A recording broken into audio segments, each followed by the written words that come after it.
Magic story TV. एक घर में 4 बहुओं के 4 बच्चों की दिवाली। घर के अंदर जहाँ जेठानी वंशिका एक टूटी सी चारपाई पर बैठी है, बगल में उसकी बेटी रूही है। चेहरे पर चिंता और उदासी का भाव है। उनके कमरे में सामान की कमी साफ झलक रही है। माँ, इस बार दिवाली पर हम क्या करेंगे? सबके घर में खूब रौनक है, सब नए कपड़े पहनेंगे, पटाखे जलाएंगे। क्या हमारे पास भी कुछ होगा? बेटी, इस बार शायद हमारी दिवाली पहले जैसी ना हो। तुम्हारे पापा की नौकरी भी तो चली गई है, खाने पीने का भी मुश्किल हो रहा है, तो नए कपड़े और पटाखे कहाँ से आएंगे? घर में तो राशन ही नहीं है। माँ, मौसी के बच्चे तो खूब पटाखे जलाते हैं, मिठाई खाते हैं। वो कह रही थी कि वो मुझे भी साथ में दिवाली मनाने के लिए बुलाएंगे। रोही, हमारी असली दिवाली तो तब होगी जब हम सब साथ हों, चाहे कुछ हो या ना हो। हम जरूर साथ में खुशी मनाएंगे बेटा, लेकिन मुझे ऐसा लगता है कि तुम्हें वहाँ इस तरह नहीं जाना चाहिए। लेकिन अगर तुम्हारा मन फिर भी करता है तो तुम चली जाना, मैं तुम्हें रोकूंगी नहीं। ये कहते हुए वंशिका की आंखों में आंसू आ जाते हैं, लेकिन वो रूही को देखकर मुस्कुराने की कोशिश करती है। वो इस बात से बहुत परेशान थी कि वो अपनी बेटी के लिए कुछ भी नहीं कर पा रही थी। दूसरी ओर अमीर देवरानियां शालू, एकता, दीपिका अपने बच्चे आजाद, मोनू, श्वेता के साथ दिवाली की तैयारियों में जुटी हैं। उनके कमरे में मिठाई, पटाखों और नए कपड़ों का अंबार है। आजाद, देखो ये पटाखे कितने अच्छे हैं। ये वाला अनार जलाओगी तो सबके सामने कितनी अच्छी रोशनी होगी। हाँ माँ, मैं आज बहुत सारे पटाखे जलाऊंगा, सबको दिखाऊंगा कि मेरे पास कितने पटाखे हैं, और रूही को भी दिखाऊंगा। मोनू, तुम्हारे लिए नए कपड़े और मिठाई लाई हूँ। देखो, इस बार तुम्हें सब कुछ मिलेगा, जितना चाहो उतना। अपने सभी दोस्तों के साथ अच्छे से खेलना दिवाली के त्योहार पर, और दिवाली के त्योहार को अच्छे से मनाना। और हाँ, गरीब बच्चों से दूर ही रहना। वाह माँ, ये तो बहुत मजेदार होगा। श्वेता, तू भी हमारे साथ पटाखे चलाना, बहुत मजा आएगा। हाँ, माँ ने मेरे लिए भी बहुत सारी मिठाई और चॉकलेट्स लाई हैं। इस बार की दिवाली तो यादगार बनेगी। इस बार हम तीनों को कितना कुछ दिया है हमारी माँ ने, और एक बेचारी रूही, उसकी गरीब माँ ने उसे कुछ नहीं दे पाती। बच्चों की बातें सुनकर तीनों देवरानियां पहले तो एक दूसरे की तरफ देखती हैं और उसके बाद इस बात को नजरअंदाज करके तीनों देवरानियां हंसी मजाक करने लगती हैं और बच्चों को मिठाइयां बांटती हैं और उनकी खुशी देख खुश हो रही थी। उन्हें अपनी गरीब जेठानी से कोई मतलब नहीं था और ना ही रूही से कोई मतलब था। दूसरी तरफ वंशिका अपने छोटे से कमरे में अकेली बैठी है। उसकी नजरें कहीं दूर खोई हुई हैं। वो अपने पति आयोग की चिंता में डूबी हुई है। वंशिका, काम ढूंढने गया था, लेकिन कहीं भी कोई काम नहीं मिला। दिवाली सिर पर है, लेकिन हमारे पास तो राशन का एक गाना भी नहीं है।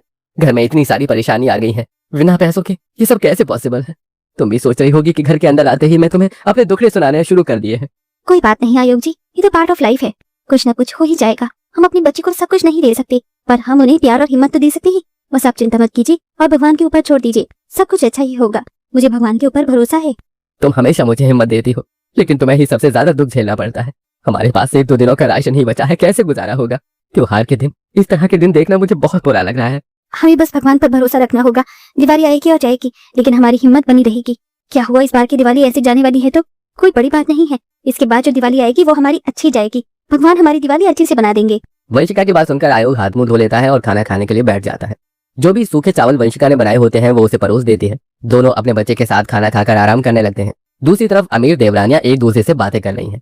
तभी वंशिका के कमरे की हालत पर नजर डालती है और हल्की हंसी में बात करती है। देखो, वंशिका दीदी की कमरे में तो एक दिया भी नहीं है। कैसे मनाएंगी वो दिवाली? बेचारी 1-1 रुपए के लिए भी तरसती है। अरे उनके पास है ही क्या, न कपड़े न मिठाई। हम तो बस अपने बच्चों की खुशी का ध्यान रखते हैं। उनको क्या करना है दिवाली का? बेचारी अपनी गरीबी के चलते अपनी बेटी के सपनों को भी पूरा नहीं कर सकती। हाँ, ये लोग तो बेचारे हैं, हमारी तरह कहाँ खुशी मना सकते हैं। हमारे जितना पैसा होता तो बात अलग थी। वो हंसती हैं और आपस में बातें करते हुए जेठानी की गरीबी का मजाक उड़ाती रहती हैं। उधर रूही इन सबको अपने कमरे से देख रही है और उसकी आंखों में उदासी है।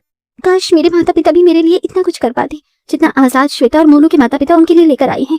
हम सब एक ही परिवार हैं, फिर भी इस तरह पता नहीं क्यों रहते हैं। मेरे माता पिता इतने गरीब हैं, शायद इसी वजह से।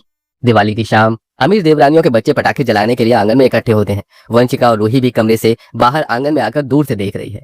रूही दीदी, जाओ ना हमारे साथ पटाखे चलाओ, बहुत मजा आएगा। तुम भी पटाखे जलाना, हम भी जलाएंगे। मेरे पास पटाखे नहीं है, मैं सिर्फ दूर से देखूंगी। तुम जलाओ, मैं तुम्हें देखकर ही खुश हो जाऊंगी। अरे हमारे पास ढेर सारे पटाखे हैं, 1-2 तुम्हारे लिए भी हैं। तुम आ जाओ, हमें अपने पटाखे तुम्हारे साथ बांटने में कोई आपत्ति नहीं है। आखिर हम लोग भाई बहन जो हैं। रूही बेटा, दूर से देखना, पास मत जाना, पटाखों से खतरा होता है।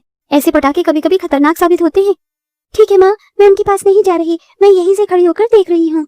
बच्चे खुश होकर पटाखे जलाने लगते हैं। उनकी आवाज और खुशियों से घर के माहौल को खुशी से भर देती हैं। वहीं रूही की उदासी वंशिका के दिल को और भी ज्यादा दुखाने लगती है। दिवाली के दिन भी बेचारी वंशिका के पास इतने पैसे नहीं थे कि वो अपनी बेटी को एक नया जोड़ा कपड़ा ही दिला सके, या फिर उसके लिए मिठाई ला सके, या फिर वो घर में कुछ अच्छा बना सके।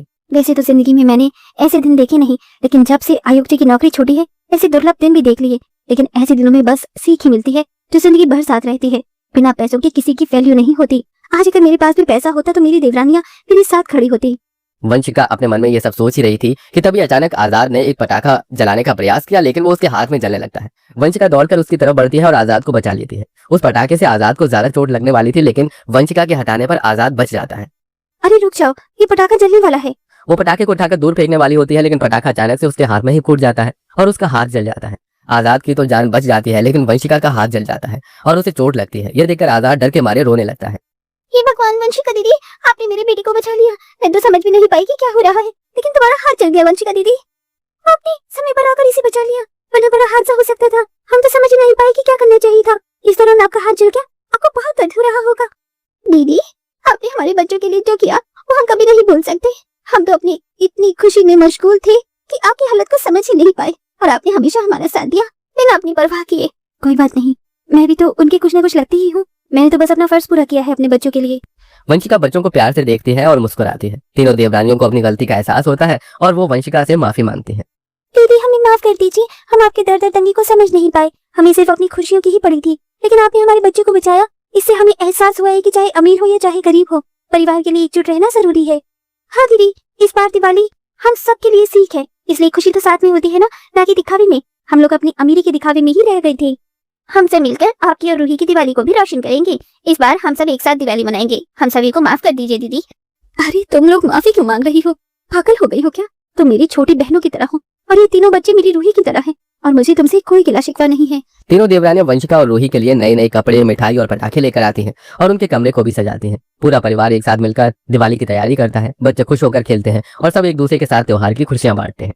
माँ, ये दिवाली अब सबसे अच्छी दिवाली है। सब लोग हमारे साथ हैं और सब खुश हैं। हाँ बेटी, यही असली दिवाली है, जहाँ सब साथ में खुशियां बांटते हैं। वही असली रौनक होती है।